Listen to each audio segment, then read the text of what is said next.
আপনি কি কাউকে টাকা ধার দিয়েছেন এবং উনি আপনার সেই জন্য একটা চেক দিয়েছে এবং চেকটা আপনি ব্যাংকে দিতেই চেকটা বাউন্স হয়ে গেছে কি করবেন বুঝতে পারছেন না? চলুন জেনে নিন আমার থেকে। নমস্কার, আমি অ্যাডভোকেট দীপমিতা। যদি এই ধরনের কোনো সিচুয়েশন হয় সেক্ষেত্রে আপনি ব্যাংক থেকে অবশ্যই লিখিত আপনার যে চেকটা বাউন্স হয়েছে সেটা লিখিয়ে নেবেন। আচ্ছা, তারপরে কি করবেন? অ্যাডভোকেটের কাছে যান, অ্যাডভোকেটের একটা লিগ্যাল নোটিশ নিয়ে ওনাকে পাঠান যাকে আপনি টাকাটা ধার দিয়েছেন। সেই লিগ্যাল নোটিশ পাওয়ার 15 দিন মধ্যে যদি উনি কোনো রেসপন্স না করে থাকেন তাহলে অবশ্যই ওনার এগেনস্টে মামলা করুন।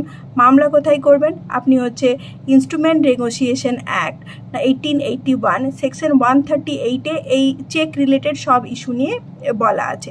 তো আপনি এই সেকশনের আন্ডারে গিয়ে ওনার কাছে অ্যাডভোকেটের কাছে গিয়ে মামলা করতে পারেন এবং অবশ্যই আপনি টাকা তো ফেরত পাবেনই, কিন্তু এই হ্যারাসমেন্ট করার জন্য ওনার কিন্তু জেলও হতে পারে। আশা করি এইসব ছোটো ছোটো টিপসগুলো আপনাদের কাজে লাগছে। অবশ্যই আমার চ্যানেলটাকে সাবস্ক্রাইব করবেন।